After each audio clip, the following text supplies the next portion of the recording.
Welcome back to the channel this week. I have an exciting episode for you. I'm going to dig deep into what partnerships look like with my business partner, Brady.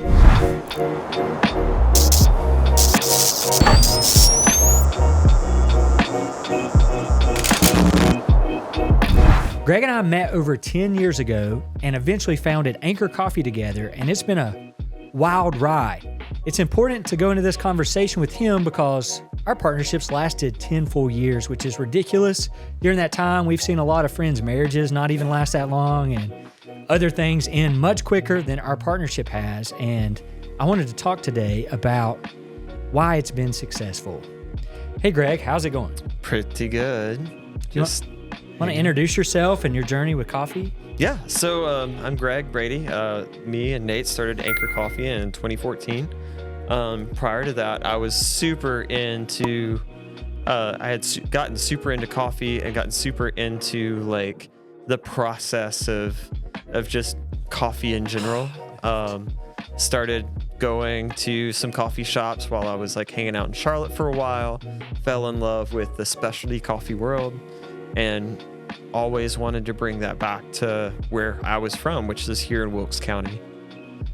And I mean, essentially, like in that process, met Nate, and he was looking to build business and create something, and he just wasn't quite sure what. And I was like, man, I want to like play with coffee, but I don't quite know how.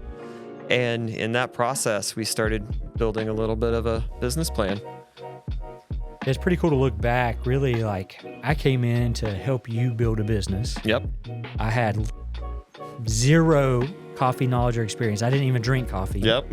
Our premise of good coffee was, if I could learn to drink it black, it's good. Yeah. And so, you know, we launched that business, started off with the popcorn popper, and have since worked our way into, you know, over time, multi-seven figures of total revenue over the course of our business, and, you know, really built something that we can be proud of that'll probably last till long after we've walked away from those businesses. Yeah. The question I want to kick off with today is, you know, from your perspective of working with me, what are some important factors for people who are looking for a partnership to be able to make it work? Like, what are you looking for in a partner? Why did our partnership work? I think the most important thing when looking for a partner, you kind of have to look at it. You mentioned marriage. Look at something that like not only can you like have this like really cool relationship with where you're building something that's really awesome and exciting and sexy or whatever, but like actually be able to get down to like the actual business of doing business, be able to trust one another, and be able to know that like regardless of how anyone's feeling in that situation, we're going after like the core mission of this is what we've created. We want to see it grow. We want to see it do what it's supposed to do. And we want to come away feeling good about it. And I think that like when searching for a partner, if you have maybe the like excitement and the drive and don't have the relationship and the trust, then like what do you have? Yeah, really, like we were stage musician friends. Yeah. Before coffee. Right. And so we had to have that fundamental, you know, a lot harder to go into a partnership with someone you don't know at all. Right. You know, I think this specific circumstance, you know, since I said I didn't have any knowledge of coffee or passion there, that, you know, I came in from the business side. Yep. And added value from finance, financial management, accounting, the business principles, mostly from reading and thinking about and learning in school. Yep. And then you came in more from the product development, passionate about coffee side. Yep. And I think that early relationship from just me and you being the founders provided something that was very complementary to each other. Absolutely. You know, we made a lot of pivots and decisions along the way because we started out just wanting to do wholesale coffee. Yep. And realized that no matter how many cold calls we made, we were never going to sell enough coffee to support both of us. Yeah. And, you know, pivoted, and, you know, I guess 16 when we opened our first coffee shop. Along the way, we've had a couple quasi almost bad partnerships. You know, I'm not going to mention any names, but at our original retail location, we almost brought in a third partner. Yeah. And along the ways, there were a handful of reasons we didn't. So what are some red flags you saw along that journey with, let's call her, what do we want to name her? Partner Jessica. Yeah. We use Jessica. Partner A, partner Jess. Yeah, partner Jess. And so what were some red flags, reasons to bring in a partner? We thought we were bringing in someone with coffee shop retail management that experience that we didn't have, someone with a higher passion for that retail environment. Yep. And someone that aligned with our core values and who we were and with our mission. Yeah. What were some flags of why we didn't move forward with that? Honestly, some of the biggest flags were, for me, she spoke like very much in a sense of like, I'm going to like do all these wonderful things and we're going to get creative and we're going to like build this space. And when it came down to it, one, she didn't really have the interest or the knowledge that she was portraying, like going in. There was a lot of like, well, this is how we used to do it at this place, or this is how, like, which never really aligned with the vision for what we had. We knew that she had some management knowledge and probably could do those things great, but like in our in the relationship that we had built and the mission that we had came up with for our shop and for our business, like those things honestly were just not going to vibe with us at all. Like, I mean, for example, there was times we were like, hey, we want to create this like really clean, like simple menu, simple place, focus on what is, what we in the industry call like third wave or specialty coffee. And she was like, let's like throw 10 billion couches and make drinks with a million different syrups. And like, we were taking her on from her knowledge base of the managerial and the like hospitality side, but we still needed control of the product and the overall experience. And she did not want to give us that.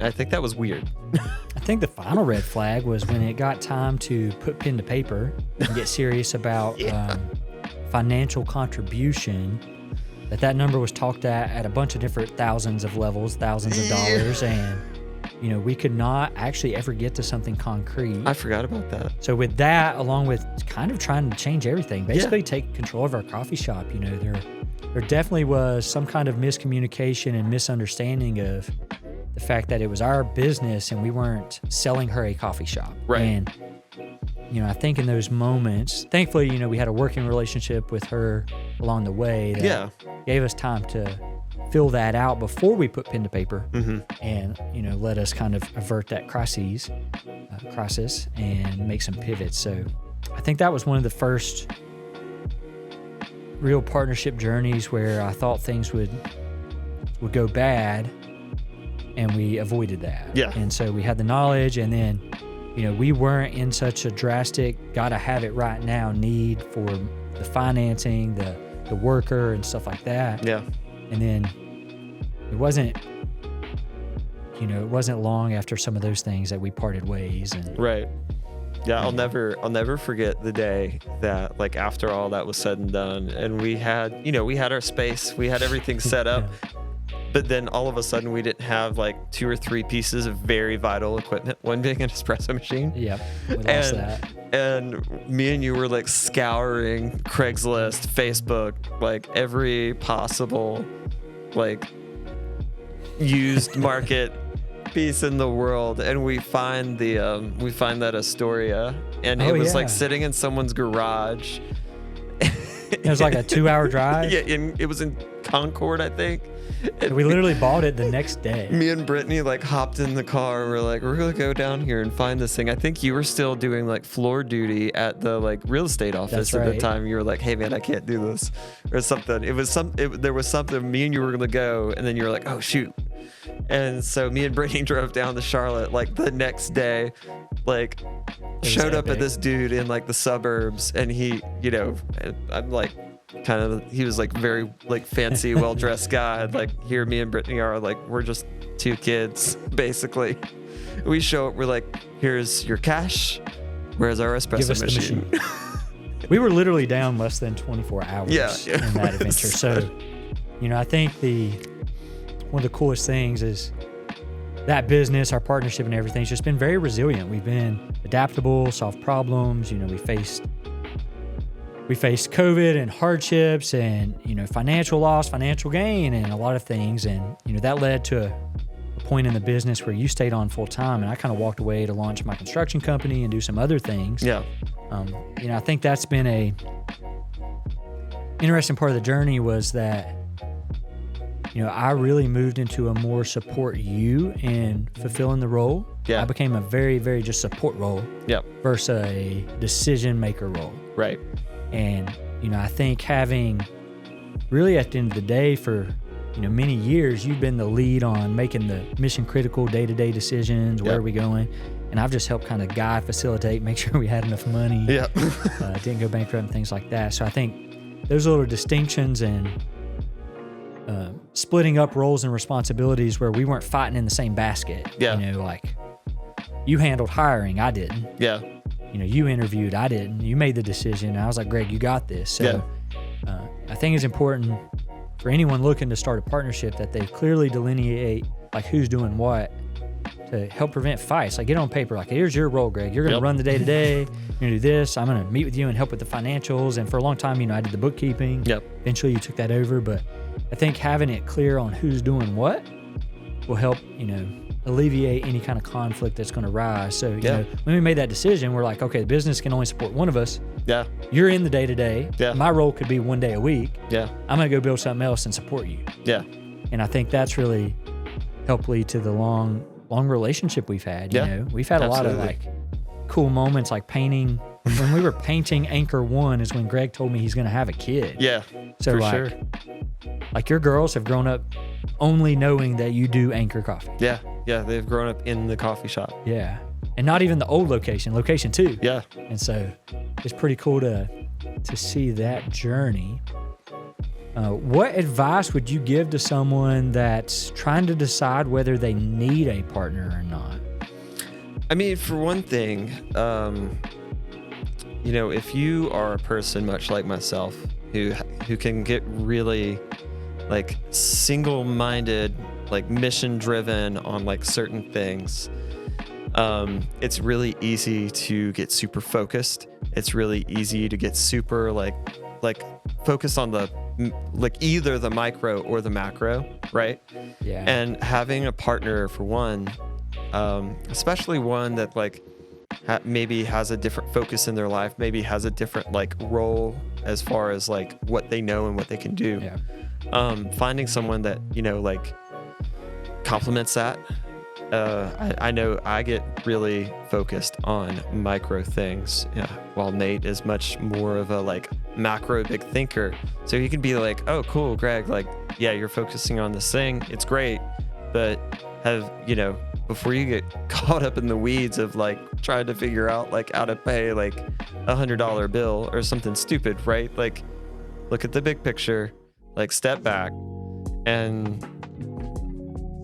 like stop stressing for about 2 seconds and you got it. Like being able to like figure out those roles can be very helpful when thinking through the process of like, hey, do I need someone to partner with? Yeah. Like, sure, like some people are just built a certain kind of way where they can just do that, or they have enough cash flow that they can hire that out, right? Like if you're made of like, you've got like $1 million in the bank, you're starting a business, like that's great because you can hire someone to do that. You don't have to partner with someone. On the flip side of that, you lose the accountability that you get with a partner if you have a good partner that can hold you accountable to things, and vice versa.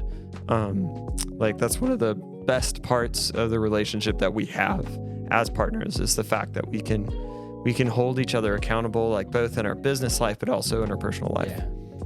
I think it has to be that complementary. I think a lot of times people rush into business with maybe their best friend or a close friend is their wife or someone that like they like, but maybe has mostly similar skill sets. Mm-hmm. And so like two great sales guys going in as 50-50 partners in a business is a terrible idea because they're in the same box. Like they're in the same, if you did an organizational chart, they would go down the same pathway in the organizational chart. And that really doesn't work. Yeah. What are they going to sell?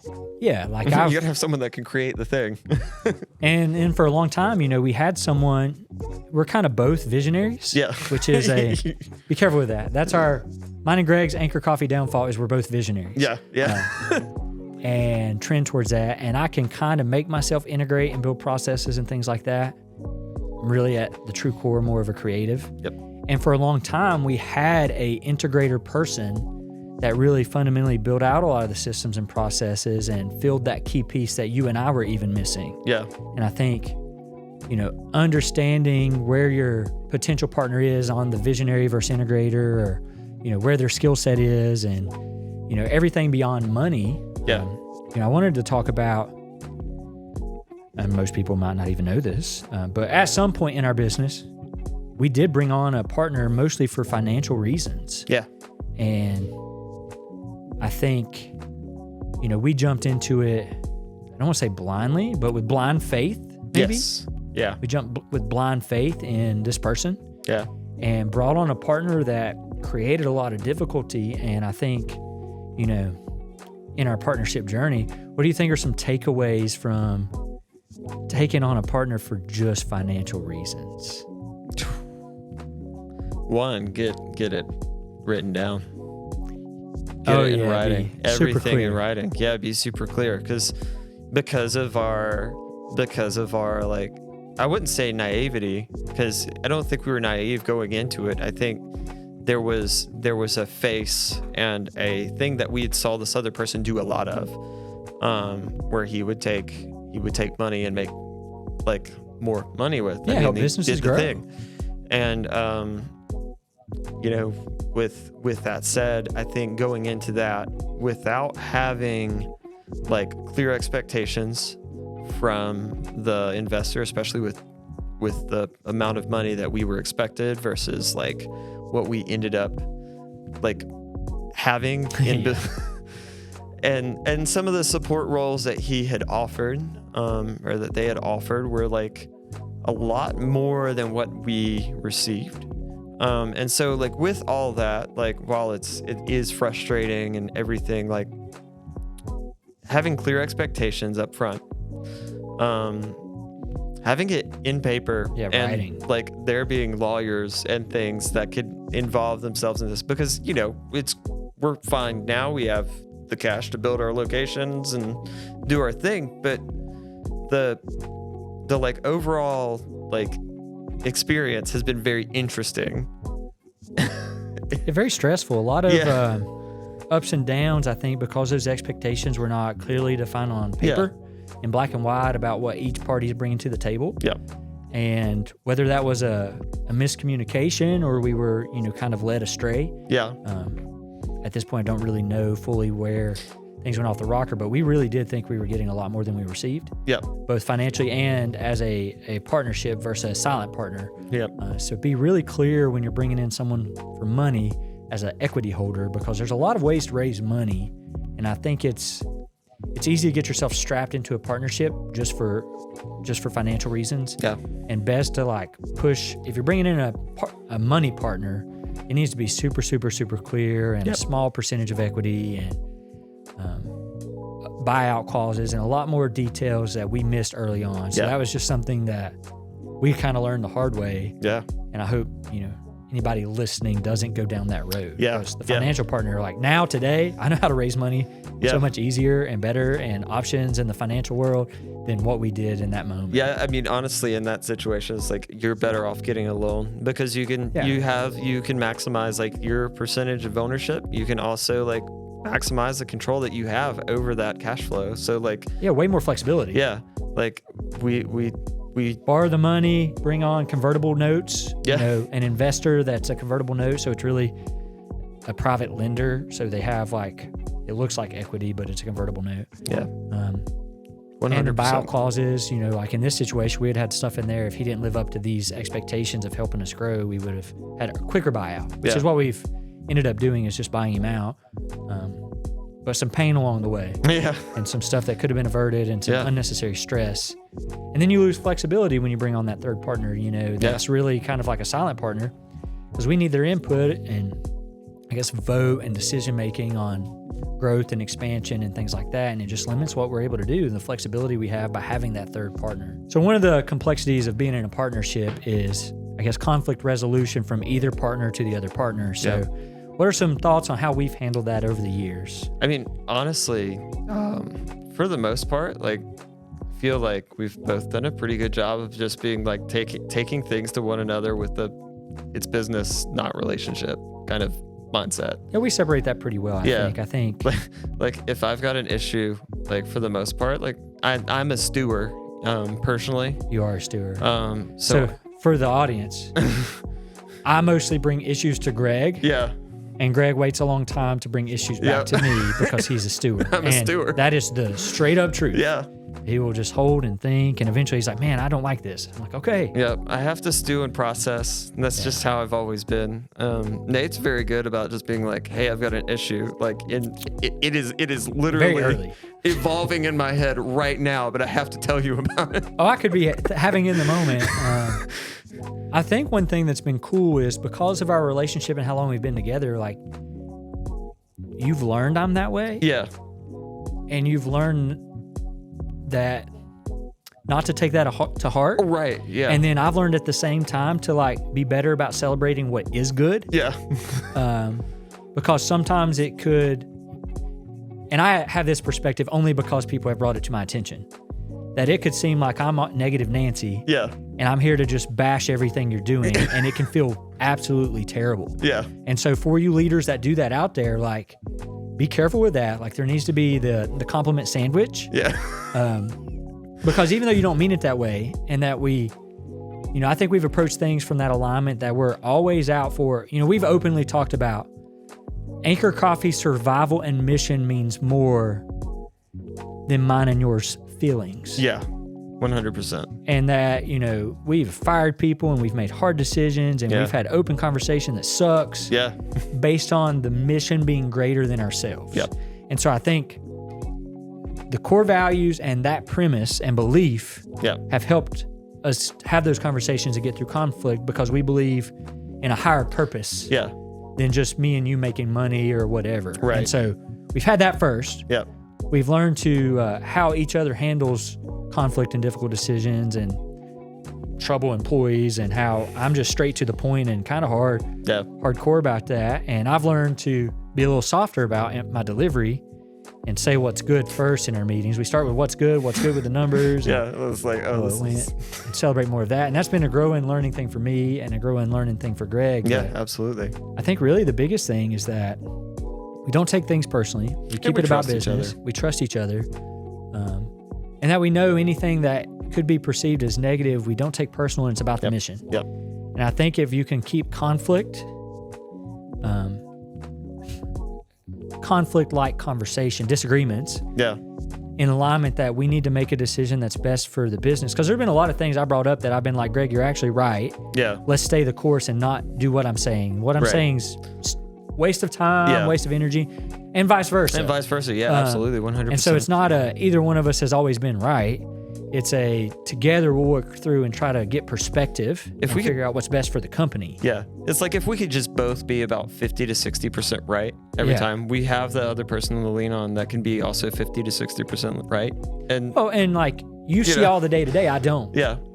You talk to the employees more than me. I don't. Yeah. Like you have a perspective, and then I have a very outside perspective from not being in the day-to-day. Yep. And I think that works together really well to creatively create solutions and move forward. Absolutely. We're going to close out this episode kind of talking about what's next for Anchor, what's next for Greg, or what are you excited about here in 2024? Honestly, one, I'm excited that 2023 is finished.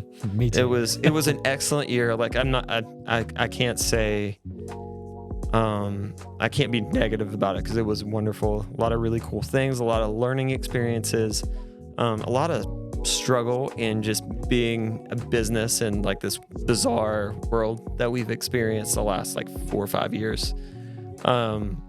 But like, I'm excited, for using some of the resilience that we've created to do more, and to like stay the course with the company and watch it grow and be what it's supposed to be. I'm excited for that, to hit those milestones that we've dreamed of and things like that, because most businesses, like 99% or more, never see the 10-year mark. Yeah. Well, 99% or more don't see the 5-year mark. Yeah, and take that into the hospitality world and look at those numbers. Yeah. Outside of your chains and franchises, on the independents, we're probably like the top 1% of the 1%. Yeah.